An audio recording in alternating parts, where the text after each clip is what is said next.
Shaquille O'Neal is confronted in public and gives response that silences everyone with elegance. Are you ready to witness one of the most graceful responses to public confrontation you'll ever see? Today, you're going to discover how Shaquille O'Neal handled an aggressive public challenge with such class, wisdom, and elegance that it completely transformed a hostile situation into a teachable moment for everyone present. This is a story about dignity under pressure, the power of choosing, grace over anger, and how true strength is shown through restraint rather than retaliation. If this story inspires you to handle conflict with more wisdom and class, please hit that like button right now, subscribe to our channel, and turn on notifications because moments like this teach us that how we respond to adversity defines who we truly are. Now, let's witness this masterclass in grace under fire. The Atlanta Steakhouse was buzzing with the typical Friday night energy. Business executives celebrating successful deals, couples enjoying romantic dinners, and families gathering for special occasions. Shaquille O'Neal sat at a corner table with his business partner, discussing plans for their latest restaurant venture. At 7:30 p.m., the upscale establishment was filled with the kind of clientele who were accustomed to seeing celebrities. So, Shaq's presence, while noticed, hadn't caused much of a stir. The demographics for the West Coast locations look really promising, his partner David Chen was saying as he reviewed documents on his tablet. We're projecting a 15% increase in foot traffic compared to our Atlanta locations. Shaq nodded, genuinely engaged in the business discussion. After retiring from basketball, he had thrown himself into entrepreneurship with the same intensity he'd once brought to the court. His restaurant empire, technology investments, and media ventures had made him one of the most successful athlete entrepreneurs in history. I like what I'm seeing, Shaq replied, cutting into his steak. But I want to make sure we're not just chasing numbers. Every location needs to feel like part of the community, not just another corporate chain. Their conversation was interrupted by a commotion at the bar area. A man in his 40s, clearly having had too much to drink, was speaking loudly enough that his voice carried across the restaurant. I'm telling you, these athletes today are all the same, the man was saying to anyone within earshot. They make millions playing games while real people work real jobs, and then they act like they're business geniuses. Shaq glanced over briefly, but continued his conversation with David. He'd learned long ago that engaging with every critic or drunk person who had opinions about athletes was a losing proposition. Speaking of community, David said, apparently oblivious to the disruption, the charity component you wanted to include. How do you envision that working? I want each location to partner with local schools, Shaq explained, reading programs, scholarship funds, maybe some mentorship opportunities. Success isn't just about making money. It's about making a difference. The man at the bar was getting louder and more animated. Take that guy over there, he said. And Shaq realized with a sinking feeling that the finger pointing in his direction meant this was no longer background noise. Perfect example. Shaquille O'Neal made hundreds of millions bouncing a ball, and now he thinks he's some kind of business mastermind. The restaurant began to quiet as other diners became aware of the developing situation. Shaq felt every eye in the place turning toward him, waiting to see how he would respond. David looked uncomfortable, clearly unsure whether they should leave or stay. You know what his real talent is? The man continued, his voice dripping with resentment. Being 7 feet tall, that's it. Take away his height, and he's nobody. Just another guy who got lucky with genetics and thinks that makes him special. The man's companion, a woman who appeared to be his wife, was tugging on his arm and whispering urgently for him to stop. But alcohol and whatever personal frustrations he was carrying had made him bold in the way that only drunk people can be. Shaq set down his fork and looked directly at the man for the first time. Their eyes met across the restaurant, and for a moment, everything seemed to freeze. The other diners held their breath, wondering if they were about to witness a confrontation between a 7'1", 350-pound former athlete and an intoxicated businessman. "Sir," Shaq said, his voice calm but carrying clearly across the now silent restaurant, "are you talking to me?" The man straightened up, apparently surprised that Shaq had acknowledged him, but too committed to his tirade to back down. "Yeah, I'm talking to you. I'm talking about how society worships people like you, while the rest of us work our asses off for nothing." "I see," Shaq replied, standing up slowly from his table. His full height seemed to fill the restaurant, but his demeanor remained completely calm. "Would you mind if I came over there so we can have this conversation properly? I'd hate for everyone else to have their dinner interrupted. If you're already feeling the tension of this moment, please take a second to hit that like button. What happens next will show you the power of choosing grace over anger." As Shaq walked across the restaurant toward the bar, every step measured and deliberate, the tension in the room was palpable. Diners stopped eating, conversations ceased, and even the waitstaff paused in their duties to watch this unprecedented scene unfold. The drunk man, whose name tag from what appeared to be an office party read Mike, seemed to realize for the first time the physical reality of confronting someone of Shaq's size. But pride and alcohol kept him from backing down. "Yeah, come on over," Mike said, his voice slightly less confident than before, but still aggressive. "Let's have this conversation." When Shaq reached the bar, he didn't tower over Mike menacingly or use his size to intimidate. Instead, he did something unexpected. He sat down on the bar stool next to him, bringing himself closer to eye level with the shorter man. "Hi there," Shaq said, extending his massive hand. "I'm Shaquille O'Neal, but you can call me Shaq. What's your name?" Mike stared at the outstretched hand, clearly not expecting this response. The woman beside him looked mortified, and other people at the bar shifted uncomfortably. I'm Mike," he said finally, reluctantly shaking Shaq's hand. "Nice to meet you, Mike. Now, I heard you have some concerns about athletes and business, and I'd like to understand your perspective.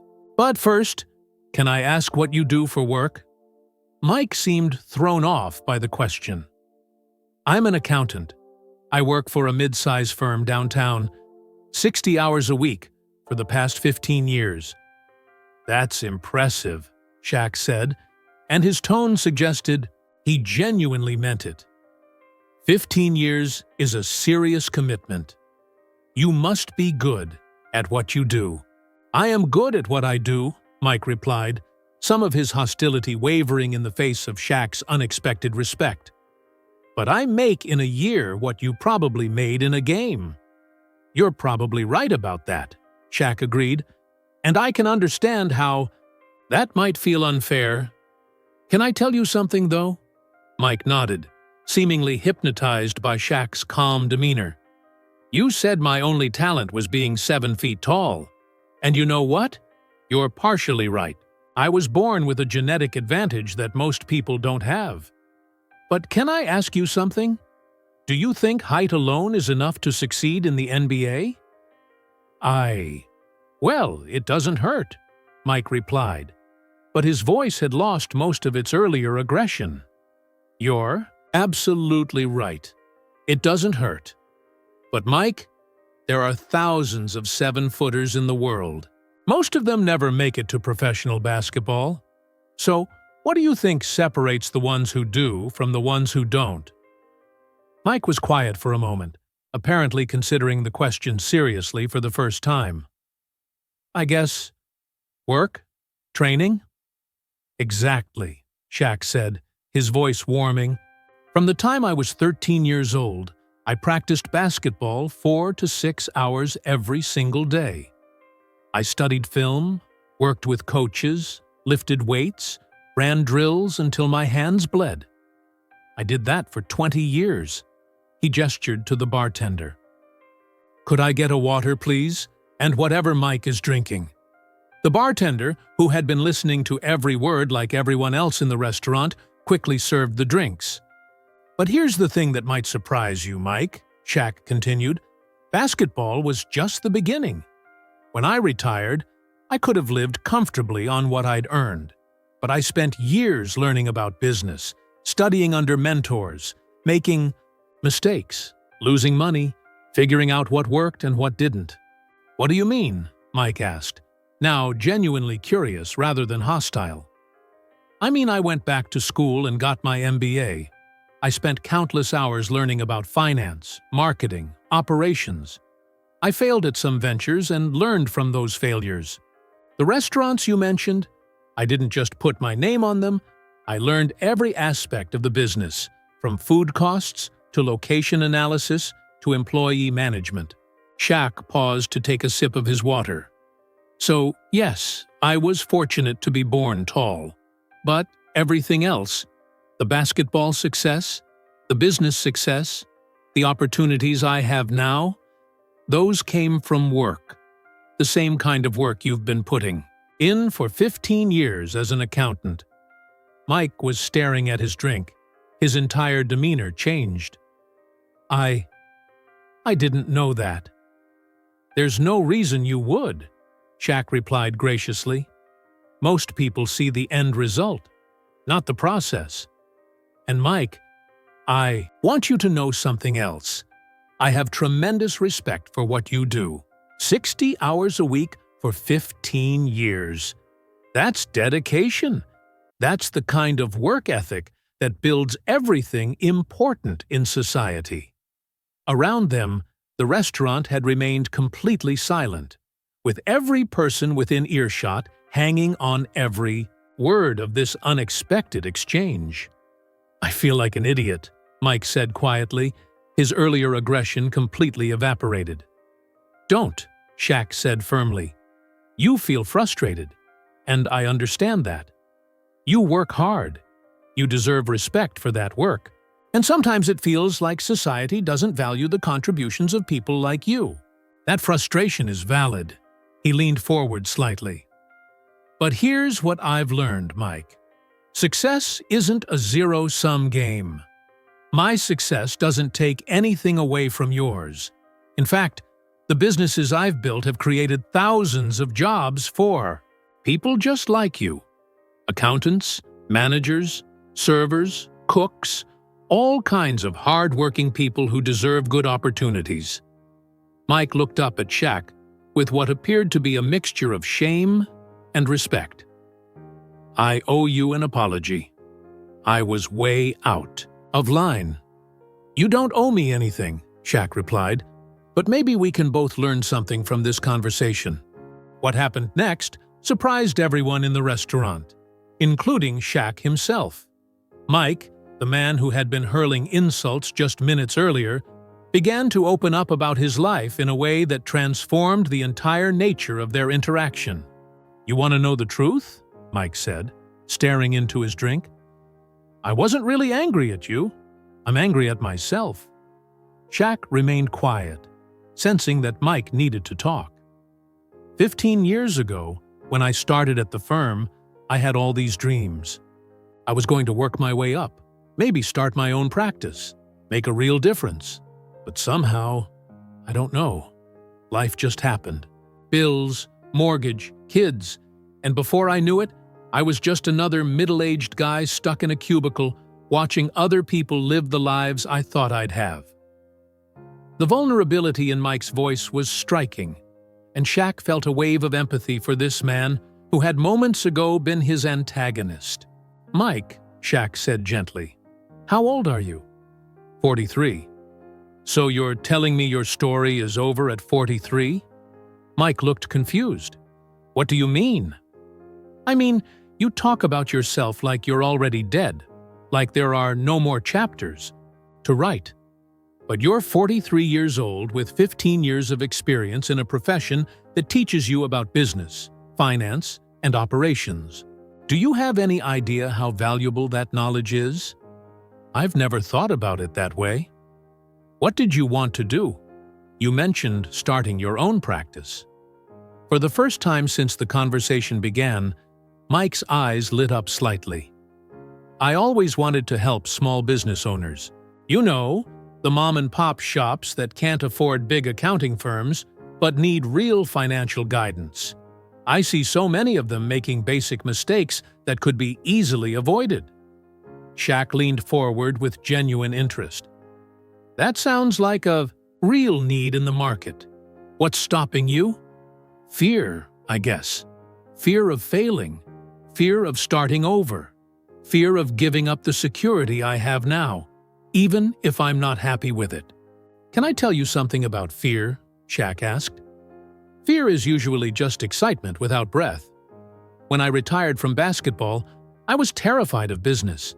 I was afraid people would see through me, realize I was just a basketball player, pretending to understand things I didn't really get. But you obviously overcame that.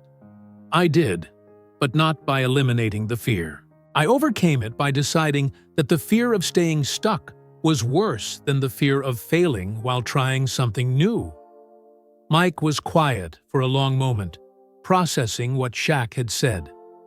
Around them, other patrons were still listening, but the atmosphere had shifted from tension to something approaching inspiration. You know what's really crazy? Mike said finally. I've been carrying around this resentment toward successful people for years, telling myself that they just got lucky or had advantages I didn't have. But listening to you, you faced the same fears I'm facing. You just chose to push through them. That's exactly right, Shaq confirmed. And Mike, you have advantages I didn't have when I started in business. You understand numbers. You understand how businesses operate financially. You have a client base in mind. Those are real skills. Shaq's business partner, David, had been watching from their table, and now he approached the bar. "Excuse me for interrupting," he said, "but I couldn't help overhearing. Mike, what Shaq is saying about small business accounting is absolutely true. In our restaurant business, we're constantly looking for accountants who really understand the unique challenges of small to medium enterprises." Mike looked at David with surprise. Really? Really?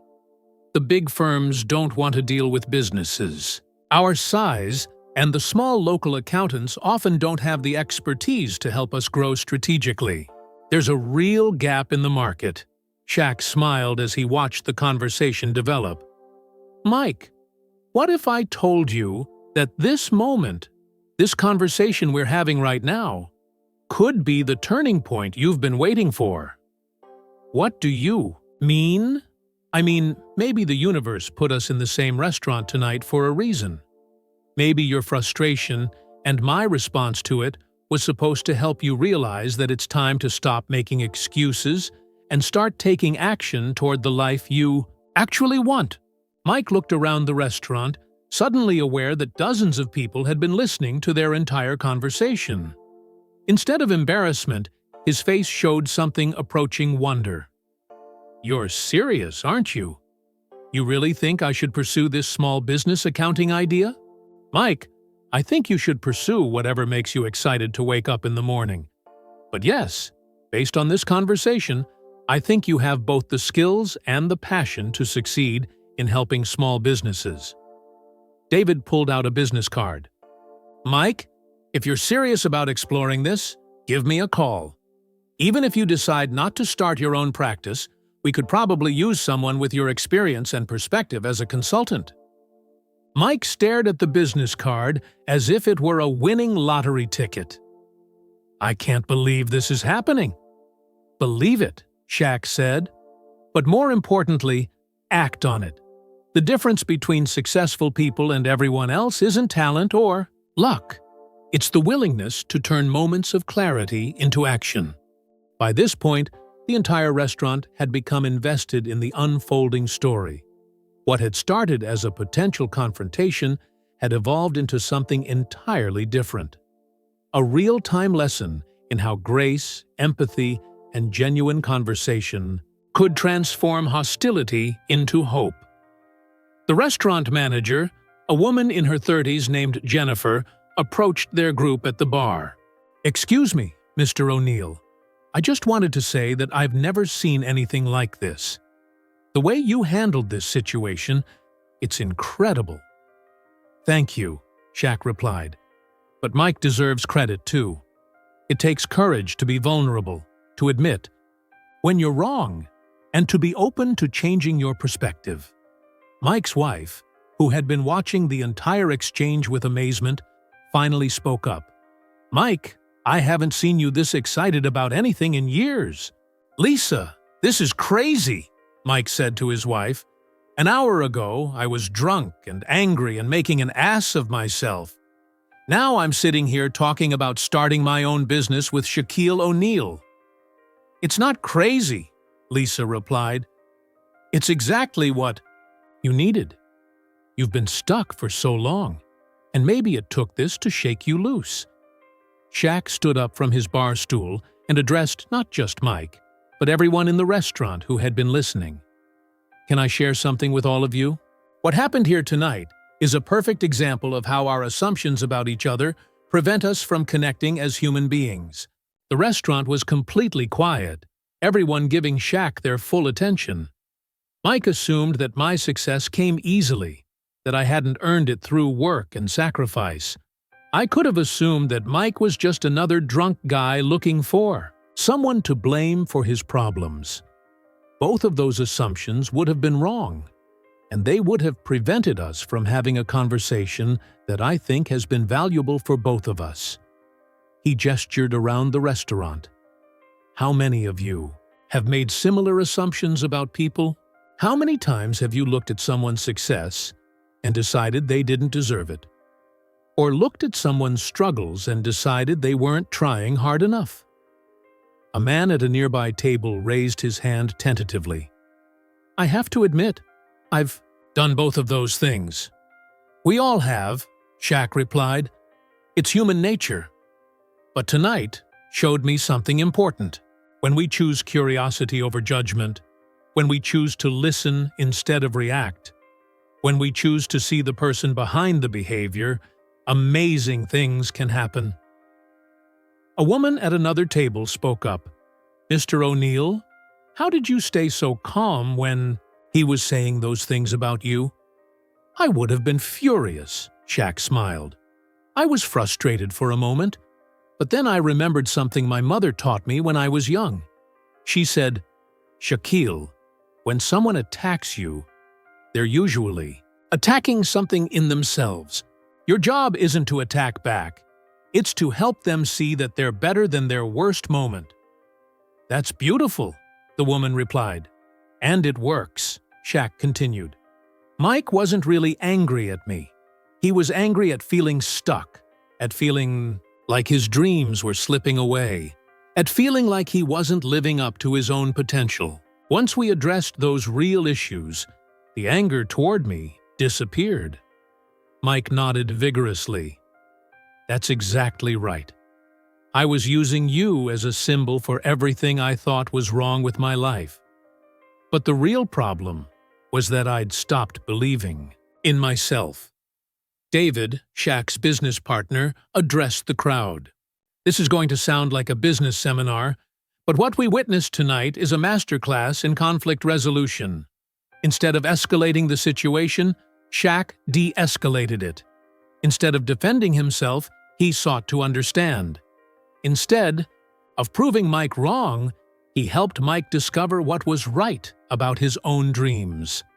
A teenage server, who had been watching from behind the bar, raised her hand shyly.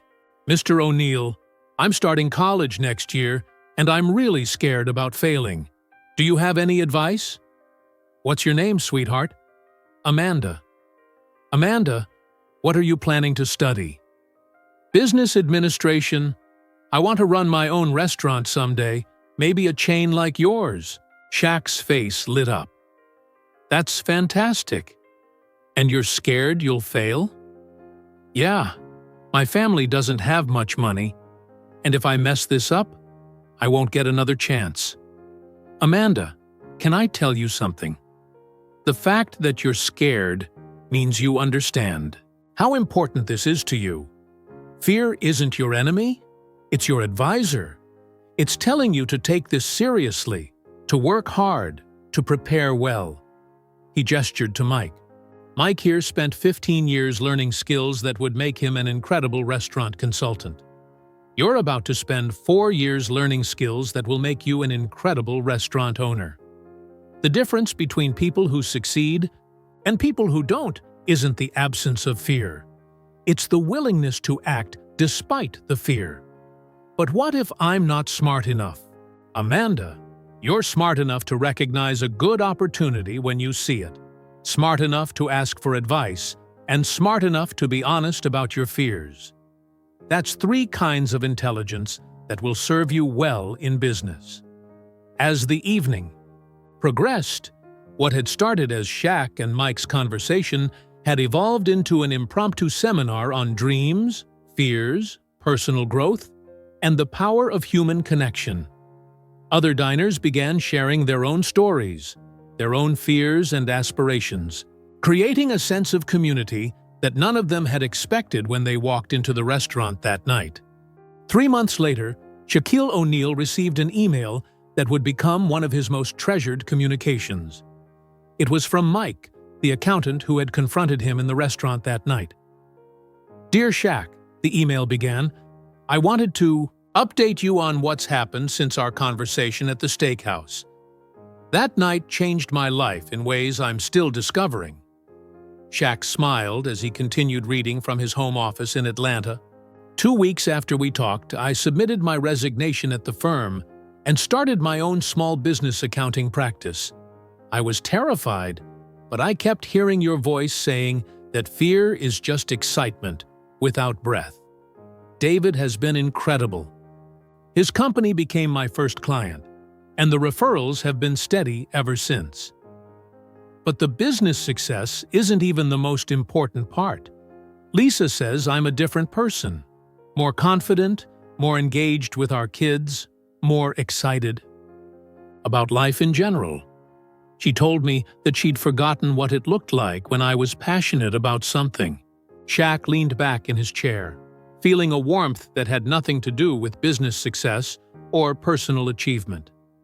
This was the feeling he got when he knew he'd made a real difference in someone's life. The email continued. "I've been thinking a lot about that night and how you responded to my attack with such grace. I realized that you did something that night that I want to do for the rest of my life. You chose to see the best in someone who was showing you their worst. I've started volunteering at a nonprofit that helps people start small businesses.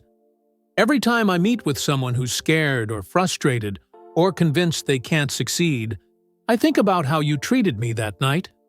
I try to listen for what they're really saying underneath their fear or anger. Last week, I helped a single mother start a catering business. She reminded me of myself that night, angry at successful people, convinced the system was rigged against her. But when I listened to her story, I heard the same thing you heard in mine. Someone who had given up on their dreams and was looking for someone to blame." Shaq felt his eyes getting moist as he read about Mike's transformation and the ripple effect it was having on others. "I want you to know that Amanda, the server from that night, is doing incredibly well in college. She emails me sometimes asking for business advice, and I always tell her what you told me. Fear is just excitement without breath. She's already planning the restaurant she wants to open after graduation. The most amazing part is that several other people from the restaurant that night have stayed in touch. We've created this informal network of people who support each other's dreams and hold each other accountable. It's like that one evening created a little community of people committed to believing in each other's potential. The email concluded, "I know you probably don't remember every detail of that night, but I want you to know that your choice to respond with kindness instead of anger didn't just change my life. It changed how I see people, how I treat conflict, and what I believe is possible when we choose grace over judgment. Thank you for seeing something in me that I couldn't see in myself. Thank you for teaching me that it's never too late to change course, and thank you for showing me what true strength looks like. Your friend, Mike. P.S. I've attached some articles about the community support network that grew out of that night. You might be interested to see how your kindness multiplied." Shaq opened the attachments and found newspaper articles about a local support group for aspiring entrepreneurs, a mentorship program connecting established business people with people starting over in their careers, and a scholarship fund for hospitality students. All initiatives that had grown out of the connections made that night in the restaurant. That evening, Shaq called Mike. "Mike, I got your email. Congratulations on everything you've accomplished." "Shaq, I can't believe you called. Thank you so much for reading it." "Are you kidding? That email made my whole month. But I have to tell you something. You're giving me too much credit. All I did was choose not to make a bad situation worse. Everything that happened after that, all the success you've had, all the people you've helped, that's all you, man. But you planted the seed." "Maybe, but you're the one who watered it, nurtured it, and grew it into something beautiful. That takes courage and commitment that comes from inside you." They talked for another 20 minutes, with Mike sharing stories about his new clients and Shaq offering advice about scaling a service business. Before they hung up, Mike asked a question that would stick with Shaq for years to come. "Shaq, that night in the restaurant, how did you know that responding with kindness instead of anger was the right choice? In the moment, I mean. How did you know it would work?" Shaq thought about the question for a moment. "Honestly, Mike, I didn't know it would work. I just knew that responding with anger definitely wouldn't work. When someone is hurting and lashing out, adding more hurt to the situation never makes things better." "But how did you learn that? That level of emotional control?" "Experience, mostly. And my mother's voice in my head, reminding me that how we treat people in their worst moments often determines whether they'll have better moments. You were having a bad moment that night, but you weren't a bad person. I figured if I could help you see that, maybe you could help others see it too." And that's exactly what happened. That's exactly what happened. And Mike, that's the power each of us has every single day. We can choose to escalate conflicts or de-escalate them. We can choose to see people's potential or focus on their problems. We can choose to be part of the solution or part of the problem. 6 months later, Shaq was invited to speak at the annual meeting of Mike's Entrepreneur Support Network. Standing before 200 people whose lives had been touched directly or indirectly by that night in the restaurant, he reflected on the incredible power of choosing grace in moments of conflict. What started as one drunk man taking out his frustrations on a stranger became a community of people committed to believing in each other's dreams, he told the audience. That transformation happened because we chose conversation over confrontation, curiosity over judgment, and hope over hostility. Every day, each of you has the opportunity to plant seeds of grace in the lives of people who are struggling, frustrated, or lost. You never know which of those seeds will grow into something that changes not just one life, but dozens of lives.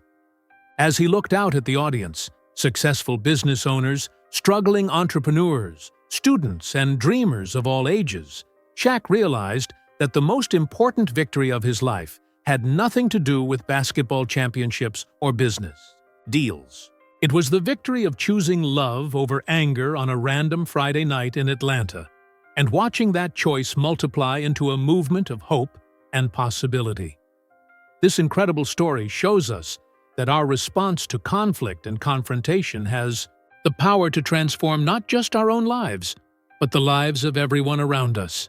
If this story inspired you to choose grace over anger the next time you face conflict, please take a moment to like this video.